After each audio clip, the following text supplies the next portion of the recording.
Saya ke Mas Selamat Dev dulu, sore Mas Dev semua, dari sehat, gimana kabarnya? Alhamdulillah sehat semuanya. Saya ke Mas Dev dulu. Mas Dev, ini dari Ya, Komisi 1 sendiri, apakah semua fraksi ini sudah sepakat begitu dengan keputusan pemerintah bergabung dalam Board of Peace bentukan Donald Trump ini? ya sejauh ini dari pembahasan informal sih kita semua melihat bahwa ini adalah suatu gebrakan yang sangat baik ya.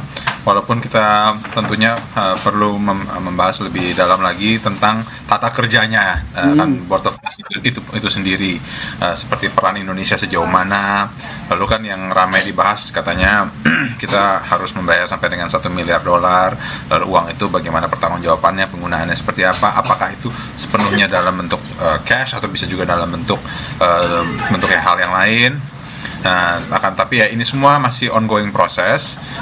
Sebelum kita bisa memutuskan lebih jauh atau bersikap lebih dalam, kita ikuti proses yang sudah diinisiasi oleh Presiden. Ini adalah suatu keputusan yang amat berani dan juga tentunya melihat perkembangan geopolitik, sikap-sikap dan keputusan ini tentunya akan berdampak yang long lasting kepada peran-peran Indonesia ke depannya. Oke, tentu saja harapannya Indonesia bisa berkontribusi ya dengan solusi dua negara untuk kemerdekaan Palestina. Saya ke Mas Reza. Mas Reza, saya melihatnya seperti apa? Karena kita lihat sebenarnya di dalam Board of Peace ini sendiri Palestina tidak dilibatkan. Kemudian Board of Peace ini sendiri pernah sempat disinggung oleh Amerika Serikat sebagai Dewan Keamanan bayang-bayangnya PBB. Terima kasih. Saya pikir secara konstitusional ya, masyarakat Indonesia itu patut menghargai keputusan yang telah dibuat oleh Presiden Prabowo Subianto. Karena keputusan ini tentunya dibuat berdasarkan pertimbangan rasional dengan memerhatikan manfaat jangka panjang bagi kepentingan nasional Indonesia dan sejalan dengan tujuan pendirian Republik Indonesia, yakni untuk turut mendukung perdamaian dunia, terutama sekali menjadikan Indonesia sebagai penyeimbang dalam keanggotaan Board of Peace yang berhasil menghimpun banyak anggota dari berbagai benua sekaligus. Namun, mengingat undangan Presiden Trump tersebut diberikan dalam waktu yang sangat singkat, pada saat yang sama suasana kebatinan Indonesia adalah sangat peka atas nasib masyarakat Palestina yang semakin terpuruk, disertai untuk keharusan mampu menjalankan kebijakan luar negeri bebas aktif secara konsisten dan benar, tentunya. Mas Reza? Dan jawaban Presiden Indonesia itu sangat cepat dan ini mengagetkan Indonesia, terutama sekali saya pikir masyarakat umum.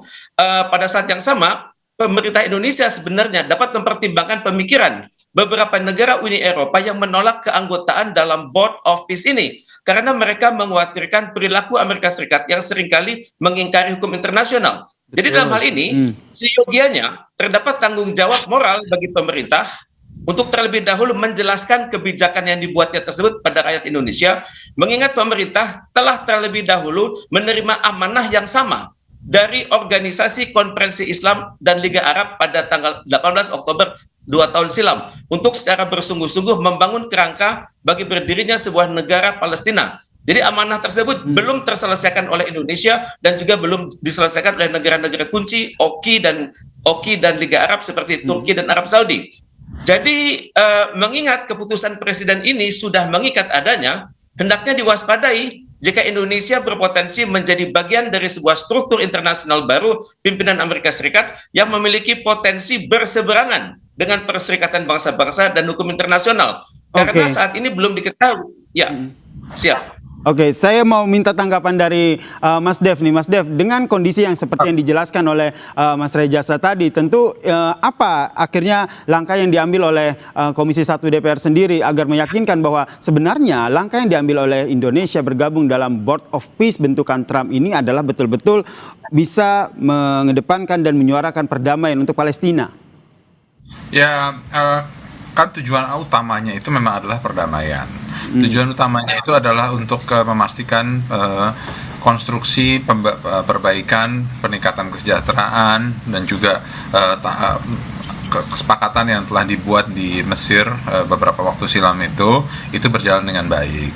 Nah, ya jadi kita berlandaskan dengan niatan baik tersebut.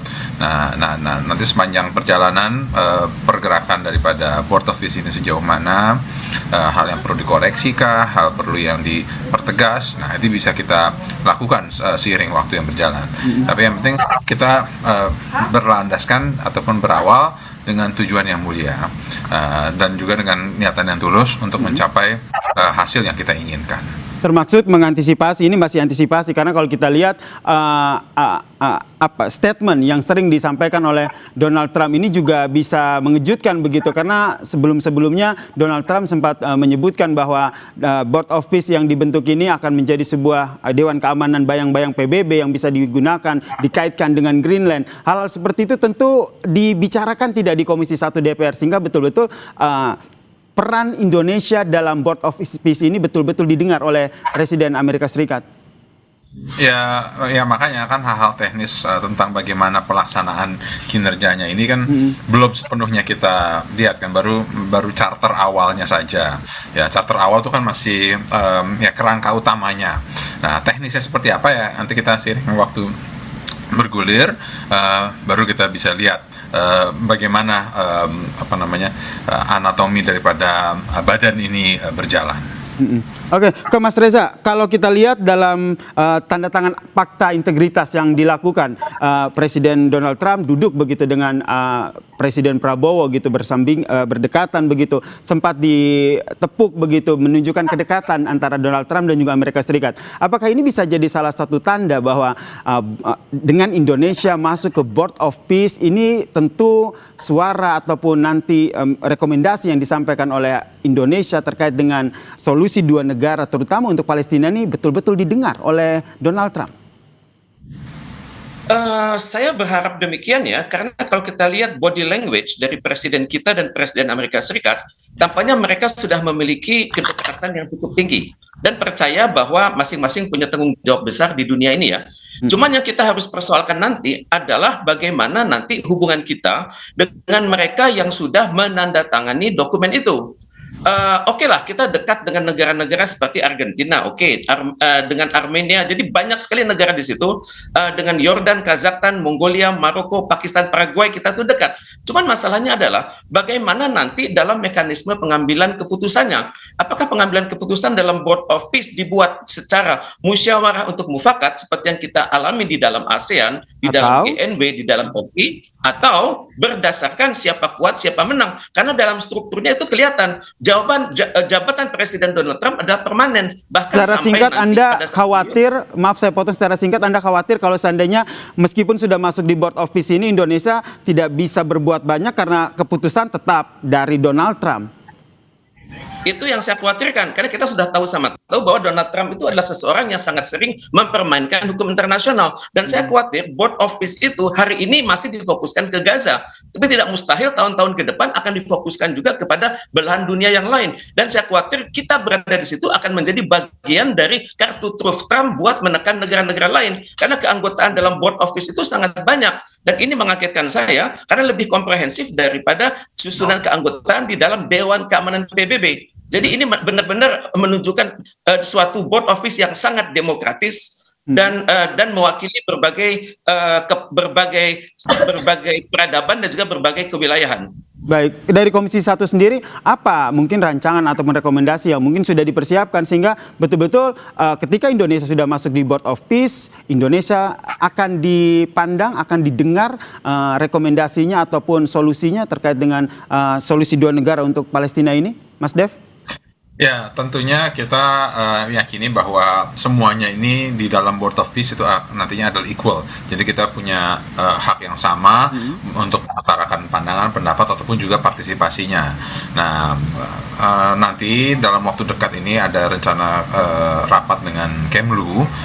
Nanti akan ada kesempatan untuk dipaparkan secara detail tentang tahapannya itu bagaimana, dan perannya kita bagaimana, dan juga prosesnya sejauh mana. Karena kan mengingat kita juga terlibat di sejumlah organisasi-organisasi internasional lainnya yang berkaitan dengan ekonomi seperti OECD, BRICS, ya, itu kan semua organisasi multilateral yang memiliki tujuan untuk penguatan ekonomi. Kalau ini kan tujuannya ini adalah untuk perdamaian, khususnya untuk Gaza. Ya, kita tentu yakini ini semua berawal dengan niatan yang tulus untuk mencapai hasil yang optimal. Baik, terakhir singkat saja ke Mas Reza. Apa rekomendasi Anda sebagai pakar hubungan internasional sehingga ketika Indonesia sudah bergabung di Board of Peace ini betul-betul didengar, terutama oleh Presiden Trump? Pertama, kita harus yakin bahwa mereka punya grand design, punya blueprint bagaimana membahas masalah-masalah Gaza tersebut. Karena jangan sampai masyarakat Gaza itu terpinggirkan oleh proyek-proyek Donald Trump yang fantastis. Karena saya perhatikan di dalam Board of Peace ini nantinya akan ada suatu lembaga namanya Board of Peace Executive Board. Mereka ini terdiri dari orang-orang yang saya perhatikan adalah sangat pro kepada Israel. Misalnya Nikolai Mladenov itu High Representative for Gaza ditunjuk oleh Presiden. Ada Mark Rubio di situ, United States Secretary of State. Ada Steve Witkoff, United States Special Envoy to the Middle East. Dan juga ada Jared Kushner, adalah Donald Trump, menantunya Donald Trump. Dan juga di situ ada Tony Blair, yakni mantan Perdana Menteri Inggris yang reputasinya dipertanyakan oleh kalangan Timur Tengah karena tangannya hingga sekarang masih berdarah.